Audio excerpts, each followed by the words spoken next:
नमस्कार. या video share करण्याचा मागे नाईलाज फक्त असा, की परभणीतील ज्या आधीच्या इन्स्टिट्यूटचे काही विज्ञानास्तिक लोक आहेत, जे विज्ञानाला मानायला स्पष्टपणे नकार देतात. अ, त्या लोकांकडून आपल्याच काही पॅरेंट्सला असेच कॉल येत आहेत, जे की 3 दिवस झाले मी त्यांना आन्सर करत बसतोय, की काही भीती निर्माण करत जाते, की सर तुमच्या फॅकल्टीचं असं, तसं, तसं वेगवेगळ्या प्रकारची. तर मी ती 3 दिवस झालं मागचे हे आन्सर करत मीच थकलोय. कारण की साहजिक आहे, आपल्याला लक्ष आपल्या क्वालिटीवरच द्यायचंय. तर मला असं वाटतं मी जे रिझन्स देणार होतो सेपरेशनचे, ते एकदा देऊन मोकळा होतो. म्हणजे मला परत कोणाला एक्सप्लेन करायची गरज पडणार नाही. जरी कोणी म्हटलं, कॉल्स परत येणार, कारण की तुम्ही प्रतिसादच आपल्या क्लासला इतका प्रचंड मोठ्या प्रमाणात देतात, की ते आधीच्या इन्स्टिट्यूटला न पचण्यासारखंच आहे. त्यातही ज्यांना इव्हन मुलांना सीसीटीव्ही असो किंवा साधं थंड पाणी द्यायची इच्छा ज्यांची मागच्या 3 वर्षात नव्हती, त्यांना आज जेव्हा एसी आणि डेस्क घ्यावं लागत आहेत आपल्या इन्स्टिट्यूटमध्ये आल्यामुळं, तेव्हा साहजिक आहे कुठे ना कुठेतरी कोणाला तरी प्रॉब्लेम होणार. पण प्रश्न असा आहे की मी जर आता हे नाही बोललो, तर म्हणजे त्यांच्याकडून होणारा त्रास, इव्हन मलाही वेगवेगळ्या नंबरवरून, त्यांच्याकडच्याच वेगळ्या नंबरवरून मेसेज चालू आहेत. काही काही करणं, वेगवेगळे शब्द वापरले जात आहेत. तर मला असं वाटतं हे एकदा मी शेअर केल्याच्या नंतर थांबेल आणि त्यांना एक स्ट्रॉंग मेसेज हा असेल, की त्यांनी थोडं एक्सेप्ट करायला पाहिजे, की लोक स्टँड होतात. जे परभणीच्या एज्युकेशनसाठी मागच्या 3 वर्षात मी करतोय, ते असंच करत राहणार आणि याहीपेक्षा चांगला एक्झाम्स आणि रिझल्ट आपण देत राहणार. मेसेज दुर्दैवी आहे, गंभीर आहे, पण आता मला हे शेअर करावंच लागत आहे. कारण की मागच्या 3 वर्षात आपण परभणीच्या एज्युकेशनमध्ये मी जे काही केलंय, एमटेक, गेट, नेट या एज्युकेशन सहित जे काही मी कॉम्पिटिटिव्ह एक्झाम इंडक्ट केल्यात, रिझल्ट आपला परभणीच्या बाहेर गेलाय. महाराष्ट्राच्या लेवलची मुलं आपल्याला जॉईन झाले. जगात, जर्मनी, भारतात परभणी आपण जे बनवायचा प्रयत्न करतोय, त्यासाठी मी जे काही करतोय, सायन्स लॅब असो, कॉम्प्युटर लॅब असो, किंवा आता आपलं हे नवीन जे एस्टॅब्लिशमेंट आहे त्यासाठी जे काही करतोय, याला सर्वांना 1% डिस्ट्रॉय करायचा प्रयत्न करतोय कंटिन्युअसली. आणि फक्त माझ्या इन्स्टिट्यूटमधून नाहीये, पण ओव्हरऑल विज्ञानाला कसा घातक ठरतोय हे मी एक्सप्लेन करायचं, हा माझं शेवटचं रिझन आहे आधीचं इन्स्टिट्यूट सोडण्याचं. आणि आता हे कारण, हा मेसेज करण्याचं फक्त एवढंच आहे, की मुलं सगळीकडे येतात, आपल्याकडेही मुलं प्रचंड नंबर्समध्ये येतात. भरघोस तुमचा प्रतिसाद जो मिळतोय, तोही आता काही जणांना नकोसा वाटतोय. आणि इथे येणाऱ्यांना कॉल करून भीती निर्माण केल्या जाते आपल्या क्लासबद्दल, माझ्या प्रयत्नांबद्दल. उलट जे भीती निर्माण करत आहेत त्या पालकांना मी सांगत सांगत पण मी पण आता 2-3 दिवसात इरिटेट पण झालोय फार. आणि मला असं वाटतं हे एकदाच व्हायलाच हवं फायनल. इव्हन जे आधीचं माझं स्ट्रक्चर्स होतं, इन्स्टिट्यूट होतं, त्याच्यामध्येच ऍक्च्युली मागच्या 2-3 वर्षात, 3-4 वर्षात कोणी फॅकल्टी टिकू गेलेली नाही. इव्हन बघा, तुम्ही मागच्या 2 वर्षात प्रत्येक सब्जेक्टची फॅकल्टी 2-2 वर्षात चेंज होते. विद्यार्थ्यांची चांगली अटॅचमेंट असल्याच्या नंतरही चेंज होते. केमिस्ट्री बाबतीत ते झालं, आधीच्या बायोच्या बाबतीतही ते झालं, आताही परत तेच झालं. इव्हन स्वतः मॅथ्सची फॅकल्टीही मागच्या 2 वर्षात 2-3 चेंज झालेल्या आहेत, हे विद्यार्थ्यांनाही माहिती आहे. तर खरं तर फॅकल्टी टिकवणं हे आपल्या हातात असतं चालवण्यावर. स्कॉलर्स एक एक्झाम्पल आहे, मागच्या 15-20 वर्षापासून आपल्या इथे आहे आणि त्यांनी ही फॅकल्टी टिकवून ठेवलेली आहे. तर ते आपल्या ह्याच्यावर आहे ही फॅकल्टी टिकवायचं. पण हे फॅक्ट घेऊन ही जी भीती निर्माण केली जाते, निगेटिव्हिटी जी पसरवली जाते ना, आणि मग याच्यामुळं आता मी अनफॉर्च्युनेटली जे मला शेअर करावं लागत आहे ते किती भयानक आहे तुम्ही पाहाल. ठीक आहे, माझ्या आधीचं इन्स्टिट्यूट सोडण्याचं मेन 3 कारण आहे. ठीक आहे, एक तर विज्ञानाचं माझं कार्य, कुटुंबात सदस्यांना कोचिंगमध्ये घुसवण्याचा जो जास्त प्रयत्न चालू होता, त्याला फक्त विद्यार्थ्यांचा विरोध होता म्हणून मी केलेला विरोध. आणि हे जे काही स्पर्धा परीक्षा मी इंडक्ट करतो ना, 6वी ते 10वी, तो एक मेन कारण आहे. कारण की काही जणांचं लक्ष 11वी-12वीकडे आहे, पण मी 6वी ते 10वीमध्ये हे कळल्यामुळं त्यांनाही इथं करावं लागायची ऑब्लिगेशन येत होतं. त्यामुळे आता ते एक सेपरेशन होण्याचं त्यांना जे काही मी सांगितलं ते होतं. ठीक आहे. पण मला फक्त एक विचार वाटतं, की जे तुम्ही आपल्या इन्स्टिट्यूट बद्दल बोलताय, फक्त यांना तेच विचारायला हवं, की कोणती एक एक्झाम सांगावी मागच्या 3 वर्षात जी आणली आहे आणि त्यात परभणीचा रिझल्ट दिलाय. ठीक आहे, आजपर्यंत आधीच्याही इन्स्टिट्यूटचं बॅनर फक्त हुंबाबा एक्झामच लागलेलं आहे आणि त्याचमध्येच आपण एक्सलन्स मिळवलेलं आहे. त्यामुळे बाकीच्याही 7वी-8वी असो, त्याच्यात NSCJS आणली, IUCAM आणली, त्यातही आपण एक्सलन्स मिळवणार आणि हे 100% मिळवणार ह्याची मला खात्री आहे. ठीक आहे. तर जे मला शेअर करायचं ती पहिली गोष्ट फार तीच आहे, भयानक. ठीक आहे, तर हा जो गणिताचा एक शिक्षक आहे ना, तर तो गणिताचा शिक्षकाच्या आतही युट्यूबवर हा व्हिडिओ आहे. त्यात तो क्लिअर म्हणतोय, म्हणजे गणिताला विद्यार्थी यावेत म्हणून त्याचा हा आटापिटा असा आहे, या लेवलचा आहे, की मी जेव्हाही जस्ट एक सेल फॉर्मेशनचा व्हिडिओ घेतला किंवा कसं सेल फॉर्म होते प्रोटीन आणि लिपिड पासून हे सांगितलं, त्यानंतर लगेच क्लासमध्ये हे सांगितलं जातं की आजकाल जे विज्ञानात शिकवलं जातं हे साफ चुकीचं आहे. ठीक आहे, तुम्ही जर तो व्हिडिओ जाऊन पाहिला तसं सर्च करून, ते तुम्हालाही आश्चर्य वाटेल की परभणीत असा एखादा एखादा जो पॉइंट आहे, एखादा शिक्षक आहे, तो कसा काय एका जीई नीट क्लासमध्ये असू शकतो. त्याचं म्हणणं आहे की विज्ञानात हे शिकवलं जाणं साफ खोटं आहे. कोणत्याही पदार्थापासून लिव्हिंग सेल बनत नाही. लिव्हिंग जे आधीचे आहेत त्यापासून जी सेल बनते, त्यांनी हे विज्ञानाच्या चौकडीत राहून एक्सप्लेन करून दाखवावं. आणि शिवाय असं म्हणलं जातं ह्या मुलांना, 7वीच्या मुलांना मोबाईल पकडून हे विचारलं जाते आणि रेकॉर्ड केलं जाते की जर पदार्थापासून तुम्ही एक डेड बॉडी जिवंत केली तर मी मानेल हे सत्य सायन्स मधलं, किंवा तुम्ही एक मुंगी बनवून दाखवा किंवा एक छोटंसं बाळ बनवून दाखवा तर मी मानेल की सायन्सच्या ह्या पदार्थापासून सेल बनते. म्हणजे किती दुर्दैवी आहे. आणि या टेंडर एजमध्ये जर हे शिकवलं जातंय एखाद्या जीईच्या क्लासमध्ये, नीटच्या क्लासमध्ये, एखाद्या मॅथ्सच्या सरांकडून ज्याची काही गरजही नाही शिकवण्याची, तर म्हणजे मुलांना आपण काय बनवायला पाठवून ते मुलं काय होऊन बाहेर होतील. म्हणजे हे कोणत्या प्रकारचं पोलरायझेशन आणि कोणत्या प्रकारचं रॅडिकलायझेशन आहे मला माहिती नाही. ठीक आहे, एवढंच नाही तर याच पर्सनचा जो व्हॅल्यू एज्युकेशन देतो, जे ऑर्गनायझेशन हा नाव घेतो ना, त्याच्यामध्ये नम्रता हा सगळ्यात मोठा विषय आहे. पण हाच एक पर्सन ज्या ऑर्गनायझेशनचं नाव घेतं त्याचाच एक ग्रुप आहे. त्या ग्रुपमध्ये फक्त म्हणजे विद्यार्थी सुसाईड हे किती दुर्दैवी आहे आपल्या सर्वांसाठी, त्याचा तर आपण कधीच स्वतःसाठी उपयोग केला नाही पाहिजे. पण फक्त मेडिकलच्याच एका सुसाईडची मुद्दाहून न्यूज शेअर करतो आणि सांगतो की एवढे 99.99% असणारा विद्यार्थी डॉक्टर बनण्याच्या ऐवजी सुसाईड करणं पत्करतो. म्हणजे पुन्हा डॉक्टर बनण्याच्या अगेन्स्ट एक भीती निर्माण करायची, जेणेकरून त्याला त्याच्या मॅथ्सचे विद्यार्थी भेटतील. ओके ओके, म्हणजे हे एवढं सुफान आणि एवढं डेंजर आहे की म्हणजे कोणत्याच शिक्षकाला, इव्हन परभणीच्या पॅटर्नला सुद्धा हे न पटण्यासारखंच आहे. एवढंच नाही तर मी साहजिक आहे, डार्विन जेव्हा क्लासमध्ये शिकवतो तर इमिडिएटली 2 लेक्चरमध्ये सांगितलं जातं की डार्विन चुकीचं आहे, डार्विनला एनसीईआरटी मधून काढलं. आणि हे ह्या क्लासमधले एका मॅथ्सच्या कडून आलेले पार्ट्स आहेत सगळे. ठीक आहे, हेही साहजिक आहे ना, कोणता शिक्षक डार्विनला चुकीचाही जरी म्हणत असला तरी आपल्याला एव्हिडन्सेस पाहिजेत. पण यानेही 7वीच्या वर्गात हे केलंय. सर्वात चुकीचं आणि डेंजर म्हणजे हे की आपल्या विद्यार्थ्यांना मी जशा वेगवेगळ्या एक्झाम आणल्या आहेत ना डिफिकल्ट, NSCGS आहे एकदम हायेस्ट लेवल ऑफ डिफिकल्टी आहे, ही मी इंडक्ट करतोय मागच्या 3 वर्षापासून. NSCGS साठी बिंग अ सायन्स मी मेहनत करतोय. याचं म्हणणं पण असं आहे की VVM ची एक्झाम आणली नाही पाहिजे, कारण की ती एक्झामची लेवल ही too high for Parbhani students आहे. ठीक आहे, म्हणून ही एक्झाम आणल्या गेली नाही पाहिजे. इंडक्ट करायची काही गरज नाहीये, रिस्पॉन्स नाहीये.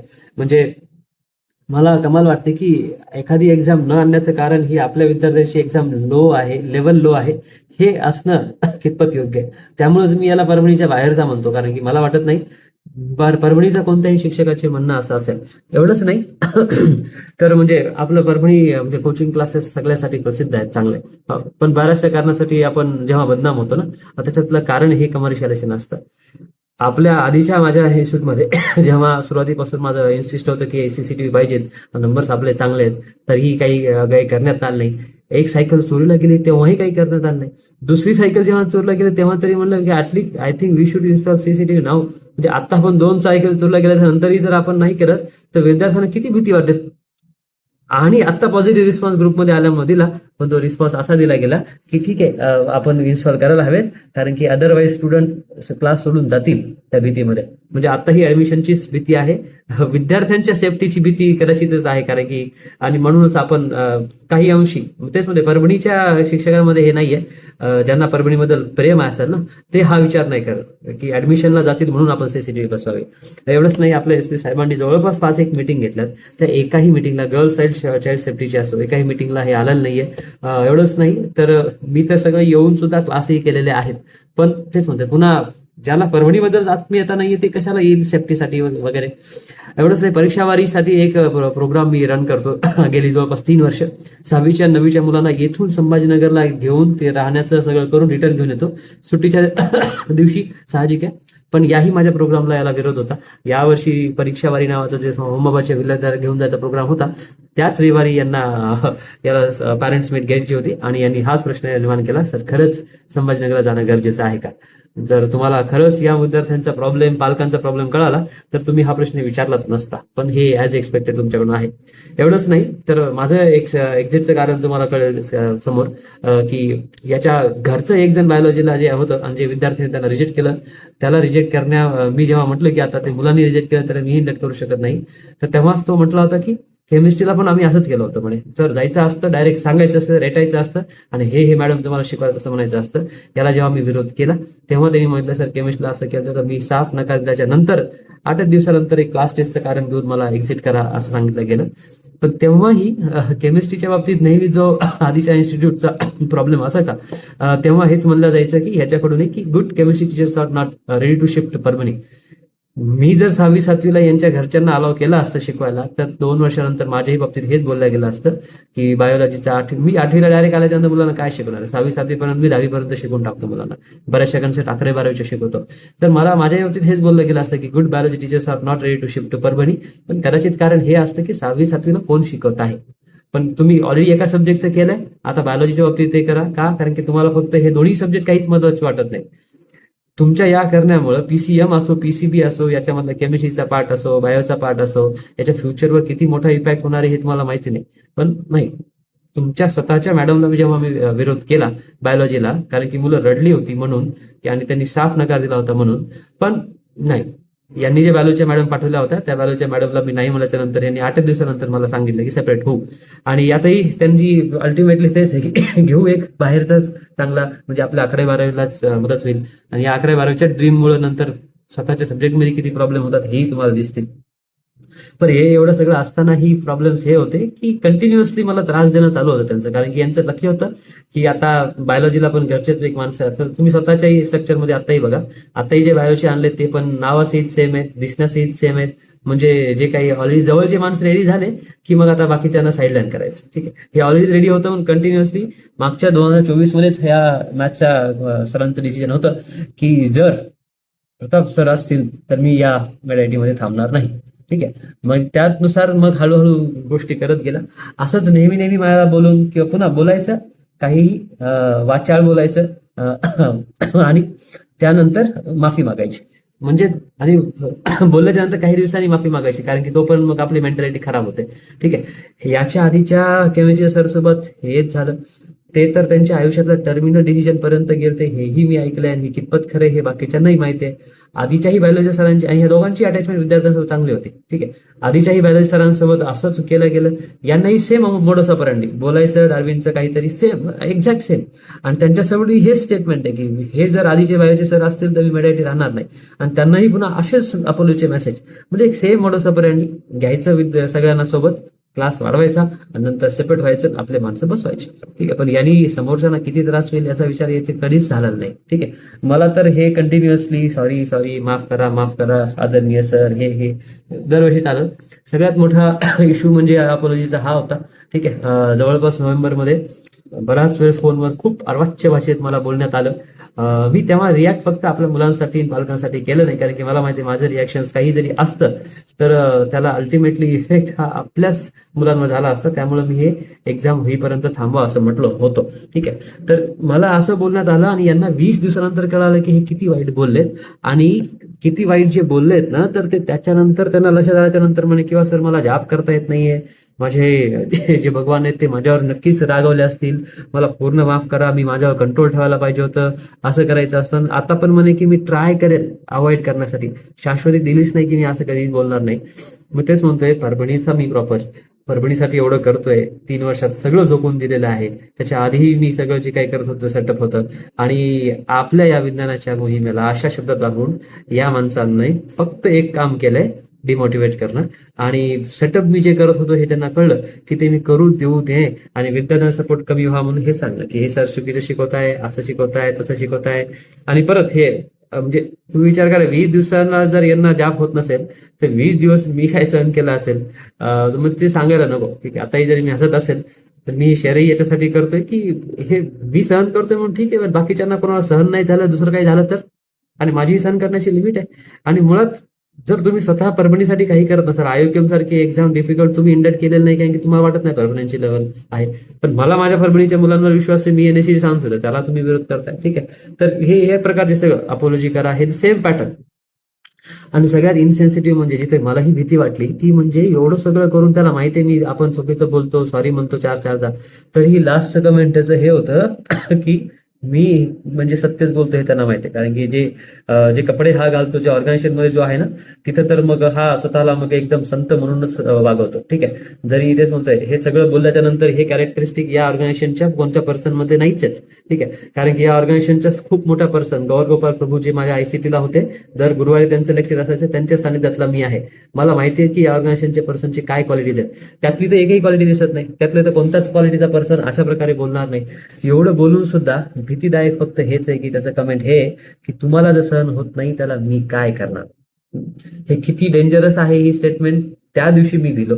त्या दिवशी नंतर म्हटलं मला आता हे काहीतरी याच्यावर करावं लागणार आहे. अदरवाईज हे नेहमी नेहमी करत राहिले तर सगळ्यांना आपापलं काळजी असते, सगळ्यांना फॅमिली आहे, सर्वांना भविष्य आहे. पण हा पर्सन थांबणं किती गरजेचं आहे परमनंटच्या एज्युकेशनमध्ये हे तुम्हाला कळेलच. आता एव्हाना तर कळालंही असेल. एवढंच नाही तर म्हणजे बाकी इकॉनॉमिकली टेन्शन्स काय यायचं, म्हणजे बॅलोच्या 3 वर्ष झालं, 3ऱ्या वर्षी म्हणायचं बॅलोच्या नोट्स आता तुम्ही तुमचा स्वतःचाच खर्च करा. ते अकाउंटमध्ये आधीचे आहे म्हणल्याच्या नंतर बरं ठीक आहे म्हणजे चुकून झालं असं म्हणजे. एवढंच नाही तर पार्टनरशिपचा एक नवीन पॅटर्न पण काढलाय. काय तर म्हणे आता इथून पुढे जर फिजिक्स आणि मॅथ्सची 3ऱ्या वर्षानंतर मॅथ्सची आणि फिजिक्सची फॅकल्टी घेतली तर त्यांची पेमेंट आपल्या कॉमन मध्ये असेल म्हणजे बिंग अ पार्टनर. आणि बायोलॉजीची नाही, म्हणजे बायोलॉजी जरी कोणी घेतली तर तुम्ही तुमचीच द्यायची म्हणजे नवीन काहीतरी. आणि हे फक्त त्रासासाठी असं काढायचं म्हणजे मी जे करत होतो ना सध्या त्याला काहीतरी हिंड्रन्स बसतं, डिमोटिवेट होतात, लक्ष लागत नाही. पण एवढं सगळं करून सुद्धा मी मागच्या वर्षी ही रेकॉर्ड ब्रेक रिझल्ट होमी बाबाचा दिलाय. जसा होमबाबाचा दिलाय तसा एनएससीजीएसचा पण देणार. एवढंच नाही तर हेच होमबाबाला तर ह्यांनी कंटिन्युअस आजपर्यंत विरोध केलाय. माझ्या त्या बॅचेसला विरोध केलाय, थेरीच्या बॅचेसला विरोध केलाय. आणि कॉन्ट्राडिक्शन म्हणजे ज्या होमबाबाच्या माझ्या लेक्चर्सला यांनी जे लेक्चर्स घेतले नाहीत, ज्यांना विरोध केलाय फक्त, ते आज स्वतःच होमबाबाचे एक्स्ट्रा लेक्चर्स घेत आहेत. मग जर खरंच एक होमबाबाच्या एक्स्ट्रा लेक्चरचा प्रॉब्लेम होता तर मग आधी का विरोध केला म्हणजे आधी विरोध केला आणि आता का लेक्चर्स घेत आहे. एवढंच नाही तर इव्हन होम आपली जी लॅब आहे त्या लॅबलाही म्हणे की कोण सांगितलं तुम्हाला लॅबमध्ये इन्व्हेस्ट करायला, म्हणे ते तुमचं डिसिजन होतं. ठीक आहे, एवढंच नाही तर हे तुमचं सायन्सचं पॅशन मुलांचे पीसीएमचे मार्क्स कमी करताय असं काहीही नाहीये. अदरवाईज असं असतं तर मागच्या 3 वर्षामध्ये आपला इन्स्टिट्यूटचा रिझल्ट एवढा रेकॉर्ड ब्रेक आलाच नसता, फक्त बायोलॉजीचा आला असता. एवढंच नाही तर लास्ट मग तुम्हाला जे म्हटलं की मी जेव्हा विरोध केला की इंडक्शन करण्यासाठी स्वतःच्या फॅकल्टीला, तेव्हा मग हे क्लास टेस्टचं कारण देण्यात आलं की क्लास टेस्ट मी अनाऊन्स केली 14 ऑगस्टला. म्हणे हे क्लास टेस्ट खूप जास्त घेत आहे, हे क्लास टेस्ट ऑलरेडी मी 3 वर्ष झालं घेतोय, याही वर्षी भरपूर घेतलं पण ह्या खूप घेतोय असं अनाऊन्स करण्यात आलं. आणि मी जेव्हा नकार दिला तेव्हा म्हणे सेपरेट होण्यात आलं. ठीक आहे, आणि विनाकारण कोणत्या तरी क्लासच्या कमी मार्कांना माझं रिझन देण्यात आलं. पण त्याच्या आधी हेच रिझन झालं होतं की यांच्या स्वतःच्या ज्या रिलेटिव्ह मधल्या बायोलॉजीच्या ज्या मॅडम होत्या त्यांना मुलांच्या नकारानंतर मी नकार दिला. पण त्यांनी हे जे म्हणण्यात आलं की केमिस्ट्रीला जर केलं तर मग आता तुम्हीही करा, ही अपेक्षा तुमची जी आहे, हा फॅकल्टीला मी फॅमिलीला कधीच प्रायोरिटी देणार नाही ओव्हर क्वालिटी. ठीक आहे, आता मग प्रश्न आहे की एवढं केल्याच्या नंतर दुसऱ्यांच्या सब्जेक्टचे स्वतःचा सब्जेक्ट अफेक्ट होणार का. मी जर सायन्स सोडून दुसरीकडे गेलो तर माझा सायन्स अफेक्ट होणार का, तो होतो. ठीक आहे, तुम्ही पाहाल मॅथ्स सोडून हे जे दुसरीकडे लक्ष घालणं त्यांनी काय काय केलं. स्वतःच्या 11-12च्या मागे तर लागलेलाच होता. पण डायरेक्ट सप्टेंबरला अनाऊन्स करण्यात आलं की आता बेसिकचे लेक्चर संपलेत, बेसिक ओके ठीक आहे, त्यामुळं काही करू नका, बेसिक चॅप्टर आर कम्प्लिटेड असं सांगण्यात आलं. त्यानंतर मग यांनी एक परीक्षा घेतली. कशी घेतली, कारण की नोव्हेंबरमध्ये आमचा जे एक पाठ झाला होता त्यात मी सांगितलं सर तुम्ही तुमच्या सब्जेक्टवर लक्ष द्या, असं असं होते, तुमचाच रिझल्ट नाही आलेला आणि तुम्ही मला काय सांगताय. मग यांना बुद्धी पटली आणि नोव्हेंबरमध्ये, ठीक आहे, 12 नोव्हेंबरला अर्धा वर्ष झाल्याच्या नंतर क्लास टेस्ट झाली एक बेसिकची सगळ्यांमध्ये. मग त्यांना कळलं की भरपूर जणांचं बेसिक पक्क नाहीये आणि इव्हन फेब्रुवारीपर्यंत बेसिकचे क्लास चालू होते. ठीक, म्हणजे हे मी सांगितल्याच्या नंतर केलेला हा पार्ट आहे की मला आधीच ऑलरेडी 5 नोव्हेंबरला सगळं झालं होतं एक, त्याच्यानंतर हे चालू झालं 12 नोव्हेंबरला. म्हणजे तुम्ही स्वतः म्हणून तुम्हाला टाइम नव्हता म्हणून बेसिक ऑलरेडी संपवले. ह्या 2-3 महिन्यात जर तुम्ही बेसिक घेतले असते सप्टेंबर, ऑक्टोबर, नोव्हेंबर, तर तोपर्यंत बेसिक घ्यायची गरज पडली नसती. विद्यार्थ्यांना जो त्रास झाला तोही झाला नसता. एवढंच नाही, तुम्ही मग स्वतःची एफर्ट्स तुम्ही कसं काय दिसलं नाही तुमचे का इव्हन मॅथ्सचा जे होमवर्क चेक व्हायला पाहिजे ते डिसेंबरपर्यंत 4 ते 5 वेळा टेस्ट. ठीक आहे, सगळ्यात मोठी गोष्ट म्हणजे जे सांगितलं जाते की बाकीच्यांमध्ये मार्क्स कमी पडताय, आपल्या सब्जेक्ट्समध्ये आपले मुलं सगळीकडे टॉप करतात. ठीक आहे, मागच्या वर्षीची आमची जी एंट्रन्स टेस्ट आहे त्यामध्ये जर खरंच याचा सब्जेक्ट एवढा भारी हा घेत असता, हे बाकीचं लक्ष कमी केलं असतं तर भारीच घेतलं असतं. पण मॅथ्समध्ये हे नॉन मेरिटियन टॉपर आहे. तुम्ही बघा, आणि तो डिफरन्स कसा आहे बघा, आपल्या मुलांना डायरेक्ट 0, 1, 2 आहेत आणि बाकीच्यांना बाहेरच्यांना 14-14 आहेत, बाहेरच्यांना बाकीच्यांना 12 वगैरे 15 पण, आणि त्याच ठिकाणी आपल्याला 10, 2, 0, एकालाच फक्त 15 आहेत. अशा प्रकारचा जो डिफरन्स आहे ना, तो याच्यासाठीच आहे की बाकीच्या मॅथ्सच्या सरांचं लक्ष मॅथ्समध्येच असेल, म्हणून बाहेरचे विद्यार्थी इथे टॉप करतात. आणि हे समजा एकाच क्लासचं नाही, एकाच क्लासच्या 2-3 विद्यार्थ्यांचं आहे, प्लस दुसऱ्या क्लासचा तर विषय अजून तसाच आहे. 20 पर्यंत आहेत, 17 पर्यंत आहेत, म्हणजे इव्हन 20 पैकी 20 बाहेरच्या दोघं जणांना पडलं. म्हणजे आपली मुलं मॅथ्समध्येच मागे राहतात, बाकीच्या ठिकाणी नाही आहे. हे तुम्ही स्टॅटिस्टिकली चेक करू शकता. आणि इव्हन याही वर्षीच्या रिझल्टमध्ये तेच तुम्ही क्रॉस चेक करून बघा. मग जर तुम्ही स्वतः मॅथ्ससाठी एफर्ट घेत नसाल, जर तुम्ही स्वतः फाउंडेशनसाठी एफर्ट घेत नसाल, तर जो पर्सन या फाउंडेशनसाठी सगळं देतो त्याला विरोध करण्याचं काय कारण? ठीक आहे. लास्ट मी फक्त एवढंच सांगेन की माझ्यासारख्या ज्या शिक्षकांनी, माझ्यासारख्या आधीच्याही शिक्षकांनी जे सगळं डेडिकेट केलंय फाउंडेशनसाठी, तुम्ही तुमचं 11वी-12वीकडे करा. तुम्हाला 6वी-10वीसाठी तुम्ही टीचरही आणून पाहिले, ते टीचर टिकले नाही. पण मग मी जर करत असेल तर हा निगेटिव्हिटी पसरण्याचं कारण काही नाहीये. एवढंच नाही तर जे काही मी शिकवत आहे विज्ञान, त्याला वेगवेगळ्या ठिकाणी चुकीचं ठरवणं साफ चुकीचं आहे. विज्ञान हे तथ्यावर आधारित आहे, तेच आम्ही शिकवतो. त्याला तुम्ही वेळोवेळी चुकीचं ठरवू शकत नाही. एवढंच नाही तर जेई नीट सारख्या क्लासमध्ये डार्विनला साफ चुकीचं म्हणणं कितपत योग्य आहे तुम्हीच ठरवा. आणि जर खरंच तुम्हाला परभणीच्या मुलांवर विश्वास असता तर तुम्ही IOQM सारखी एक्झाम आजपर्यंत इंडक्ट केली असती. तुम्ही फक्त जेई करता कारण की तुम्हाला माहिती आहे 10वी नंतर मुलगा गेला, 11-12ला दुसरीकडे कुठेतरी जाईल, तिथे त्यांचा रिझल्ट येईल कारण की ती मुलं हुशार आहेत. आणि मग फक्त म्हणायचं मी केलं. या वर्षी IOQMची एक्झाम घेऊन बघा, 6वी पासून मुलं देतात, त्यांचा रिझल्ट आणून दाखवा, जे की NSCJ साठी करते. शेवटी एवढंच म्हणतो की या परीक्षा हाय लेवलच्या आहेत म्हणून परभणीला देणं न देणं चुकीचं आहे. परभणीच्या प्रत्येक गोष्टीवर तुम्ही हे केलंय. एवढंच नाही तर इथं इव्हन हे आधी एका शाळेमध्ये सुद्धा होते. इव्हन हा जो पॅटर्न आहे ना की एखाद्याच्या सोबत असोसिएशन तोडलं की त्याची सगळी बदनामी करायची, हे पार्ट इव्हन शाळेला ते अप्लाय करतात. आपल्या दत्तधामच्या पुढची सगळ्यात शेवटची एक सगळ्यात भारी इंग्लिश स्कूल आहे, तिथे माझे रिलेटिव्ह आहेत शिकताना आणि ते बेस्ट घेतात सुद्धा. तर हे सोडलं ना आता तर मग माझ्या समोर काही पॅरेंट्सला सांगण्यात येतं की अरे असं असं आहे काही कारणासाठी, मग हे करा बदला आहे. मग मी त्याला म्हणलं की अरे तुम्ही हे असं कसं सांगू शकता? नंतर जेव्हा म्हटलो किंवा शाळेमध्ये आपल्यामध्ये काहीतरी वेगळीच दरी निर्माण तुम्ही कराल, तुम्ही असं काय करताय? कारण की मला माहिती होतं हे त्यांचा राग काढताय. पण मी असं म्हणल्याच्या नंतर तो सरळ चालत चालत आतमध्ये जाऊन गेला या आविर्भावाने की तुम्ही मला सांगताय काय करायचं. पण तुमचं हे सांगणं चुकीचंच आहे ना. आणि सेम गोष्ट ती आता माझ्यासोबत करते. ठीक आहे. लास्ट मी एवढंच सांगेन, ज्या प्रकारची तुम्ही तुमची शिवराळ आणि अर्वाच्य भाषा तुम्ही वापरताय, एक तर तुम्ही स्वतःला त्या ऑर्गनायझेशनचं सांगू नका आणि अशी धमकी आणि भीती देऊ नका की तुम्हाला म्हणजे तुम्हाला वाईट वाटलं तर मग मी काय करू. तुम्ही मला वाईट वाटेल असं किंवा कोणालाही वाईट वाटेल असं बोलू शकत नाही. सर्वांना फिलिंग्स आहेत, सर्वांना आपलं इन्स्टिट्यूट काढण्याचा अधिकार आहे. ऍक्सेप्ट करा जो रिस्पॉन्स मला भेटतोय तो. या व्हिडिओ नंतर तरी मला असं वाटतंय की मला परत दुसऱ्या कोणाला सांगायची गरज पडणार नाही. काही पॅरेंट जे विचारतात की सर तुमच्या फॅकल्टीचं कसं, फॅकल्टी टिकवणं आपल्या हातात आहे. मी बेस्ट प्रयत्न करेन. याच्या आधीचेही इन्स्टिट्यूट्स आहेत ज्यांनी 15-15-20 वर्ष फॅकल्टी टिकवलेली आहे. मला माहिती आहे क्वालिटीसाठी मी काय काय करतोय, काय काय करेल, माझ्यासोबतची फॅकल्टी काय काय करेल हेही माहिती आहे. फक्त एक सांगतो, पुन्हा या प्रकारच्या निगेटिव्ह पसरवण्याच्या नादात राहू नका. ऍक्सेप्ट करा. फक्त तुम्हीच नाही बाकीचेही पर्सन स्टँड राहतील आणि स्ट्रॉंगली उभं राहतील विद्यार्थ्यांच्या यशासाठी. नमस्कार.